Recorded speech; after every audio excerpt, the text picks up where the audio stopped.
하나님 우리에게 주시는 매일 성경 말씀은 에베소서 2장 11절로 22절 말씀이며 신약 성경 311페이지입니다. 에베소서 2장 11절로 22절 신약 성경 311페이지입니다.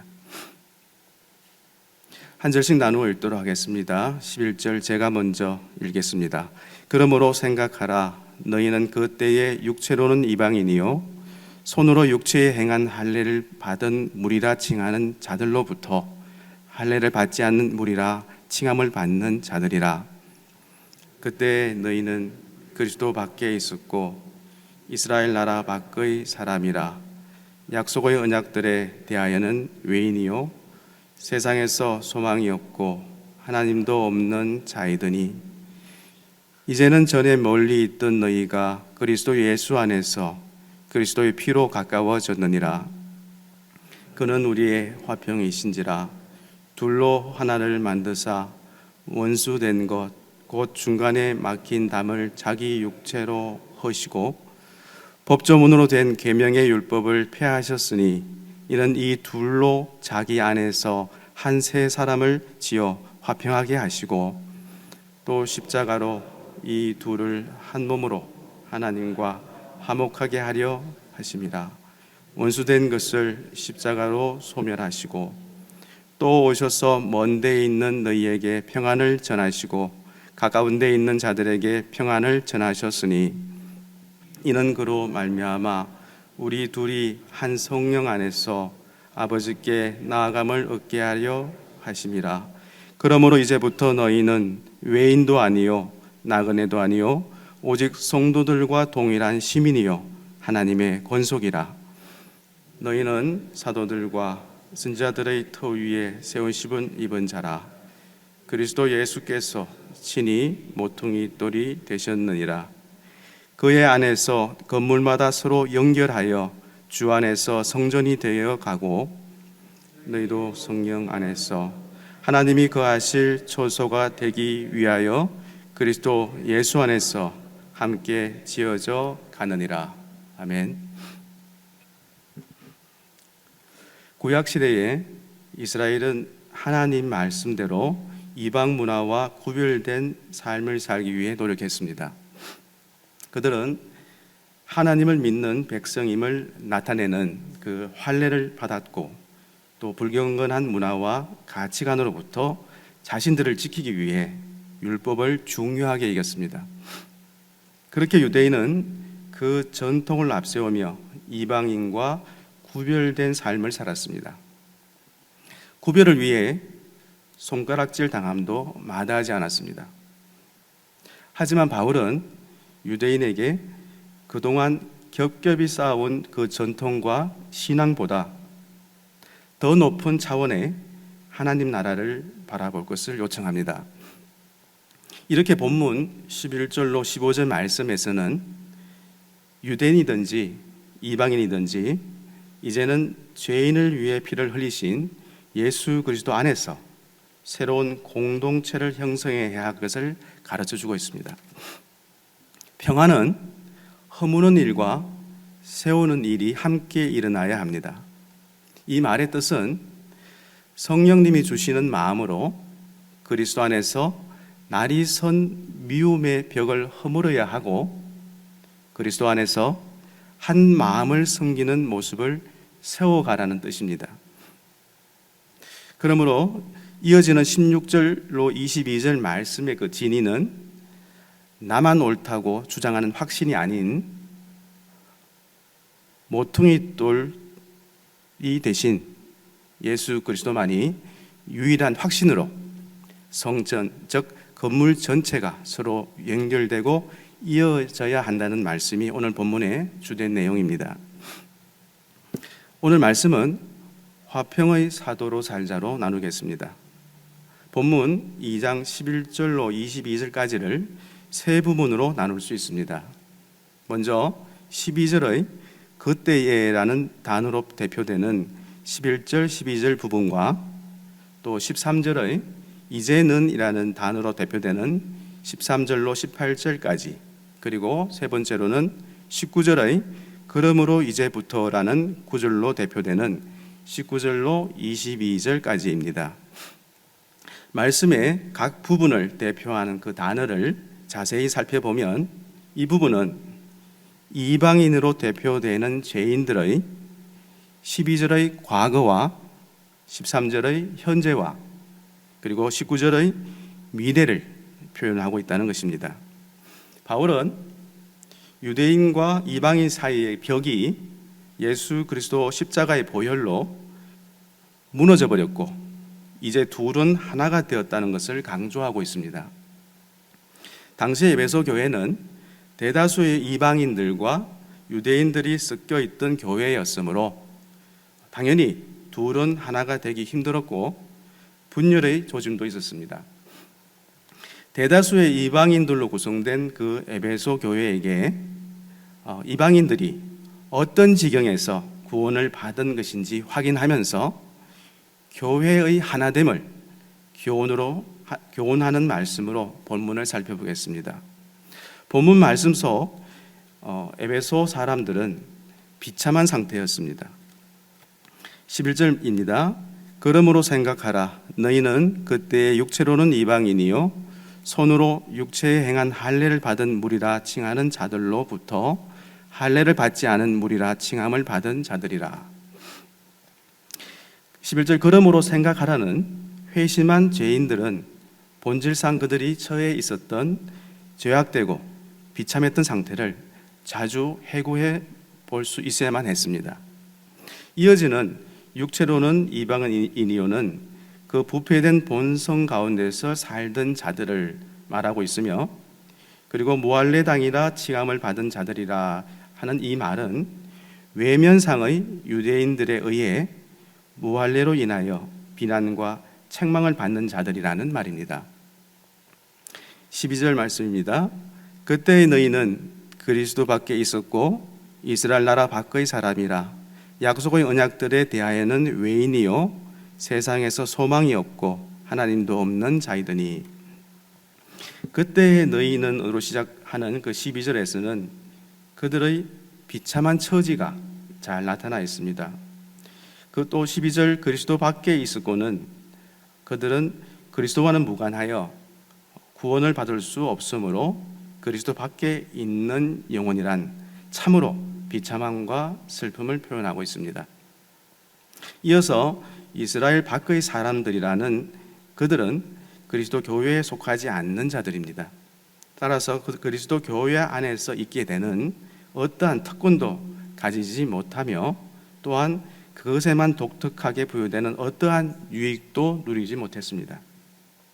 또한 12절 약속의 언약들에 대하여 외인이요라는 그 약속의 언약들이라고 한 것은 그것이 약속들로 이루어져 있기 때문이므로 이방 세계 가운데 있었던 에베소인들은 이 언약에 대해 외인들이었고 또한 모든 중생하지 못한 죄인들 역시 그것에 대해 외인들이었습니다. 이어서 세상에서 소망이 없고는 그리스도 밖에 있고 또 언약에서 외인된 자들은 결코 아무런 선한 소망도 가질 수 없기에 그들은 하나님과 멀어진 상태인 것입니다. 즉 세상에서 하나님이 없는 자들이었습니다.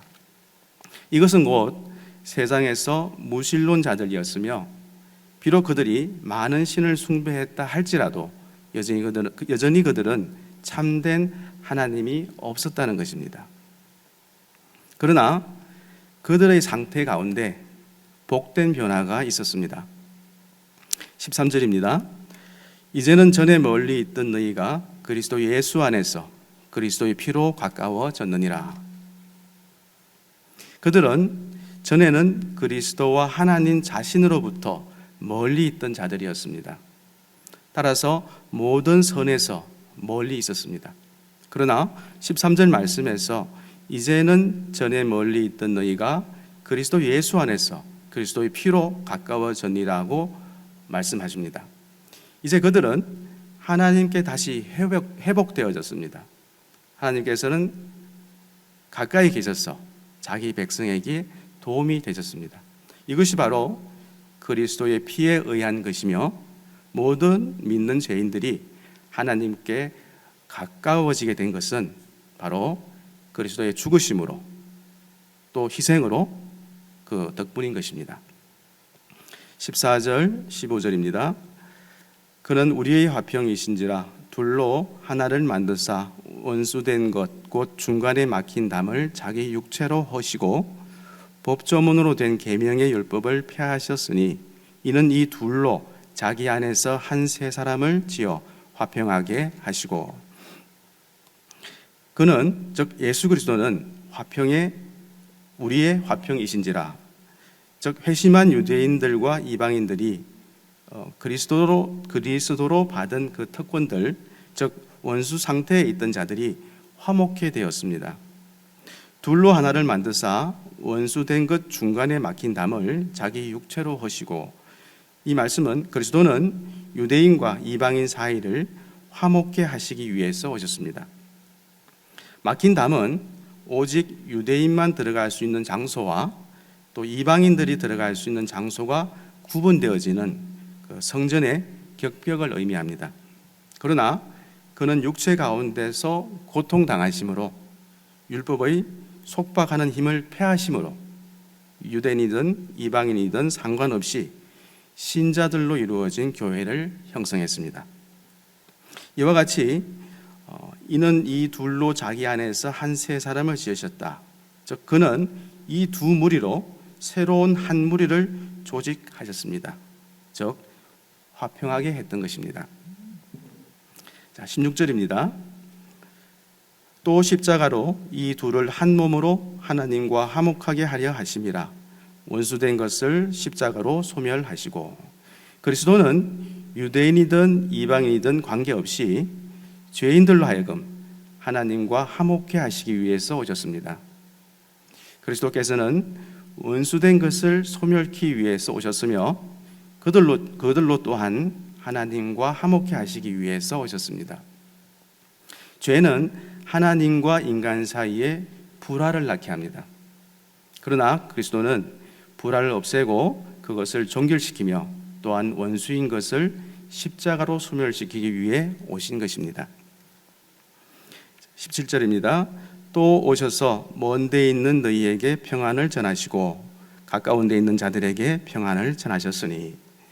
17절 말씀에서 두 무리가 얻은 큰 유익이 나타나 있습니다.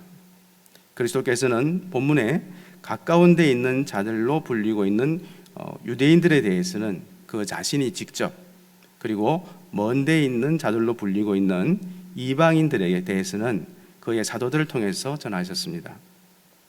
17절 마지막 말씀, 평안을 전하셨으니, 이 평안은 곧 하나님과의 화목을 말하고 있습니다. 이제 이 화목으로 인해 유대인과 이방인이 하나님께로 자유롭게 나아갈 수 있게 된 것입니다. 18절입니다. 이는 그로 말미암아 우리 둘이 한 성령 안에서 아버지께 나아감을 얻게 하려 하심이라. 이 말씀은 우리가 나아갈 수 있는 은혜의 보좌가 세워졌으며 또한 그 보좌로 나아가는 그 자유가 우리에게 허락되어진 것입니다. 그리스도께서 우리로 하여금 하나님께 나아갈 수 있도록 값을 치르셨으며 성령께서 우리에게 나아갈 마음을 주셨습니다. 19절 20절입니다. 그러므로 이제부터 너희는 외인도 아니요 나그네도 아니요 오직 성도들과 동일한 시민이요 하나님의 권속이라. 너희는 사도들과 선지자들의 터 위에 세우심을 입은 자라. 그리스도 예수께서 친히 모퉁이 돌이 되시느니라. 그들은 이제 더 이상 이스라엘 나라 밖의 사람들이 아니며 오직 성도들과 동일한 시민이요 하나님의 권속이 되었습니다. 교회는 하나의 도시에 비유되고 있으며 모든 회심한 죄인은 하나님의 집에 종속됨, 즉 자녀 등으로 비유되고 있습니다. 그리고 사도들과 선지자들은 그 건물의 터로 비유되고 있으며 예수 그리스도는 보통의 돌, 즉 모퉁이 돌로 비유되고 있습니다. 결국 그리스도께서는 그의 힘으로 그 건물을 지탱하고 계신 것입니다. 마지막 21절, 22절입니다. 그의 안에서 건물마다 서로 연결하여 주 안에서 성전이 되어가고 너희도 성령 안에서 하나님이 거하실 초소가 되기 위하여 그리스도 예수 안에서 함께 지어져 가느니라. 이 말씀은 믿음에 의해서 그리스도와 결합되어지고 그리스도인들의 사랑에 의해서 서로 결합되어진 모든 신자들은 성전이 되어 간다는 것입니다. 바로 그 안에서 하나님과 그의 백성 사이에 풍성한 교제가 있게 된다는 것입니다. 교회는 하나님께서 자기의 이름을 두시기 위해 택한 장소로서 그곳은 하나님 자신으로부터 나오는 은혜와 능력에 의해서 주님 안에서 그러한 성전이 되어지는 것입니다. 22절 끝자락 말씀입니다. 너희도 그리스도 예수 안에서 함께 지어져 가느니라.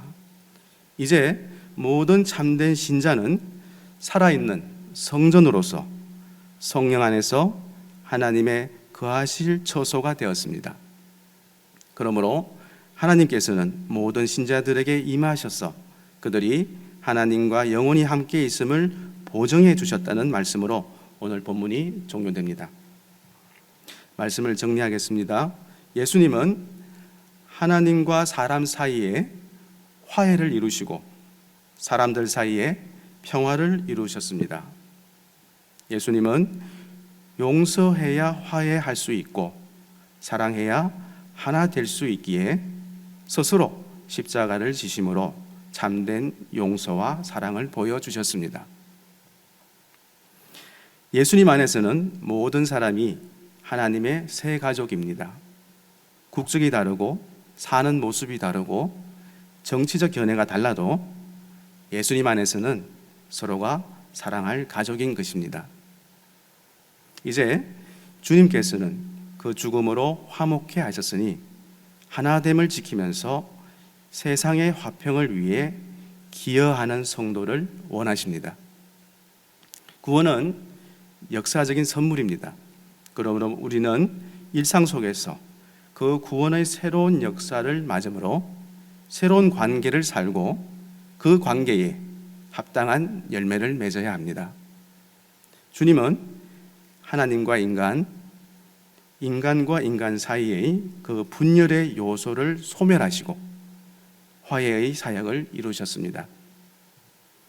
성전된 우리는 또다시 배제와 혐오의 장벽을 세우려 한다면 스스로 화해의 사역을 허무는 결과가 될 것입니다. 주님은 우리를 교회와 세상 속에서 분열과 갈등을 유발하는 자가 아닌 중재하고 화목케 하는 그 성도의 삶을 살아가도록 하기 위해서 하나님은 십자가로 우리 화평케 하시고 하나 되게 하셨습니다. 개인적 묵상과 함께 하루를 열어가겠습니다.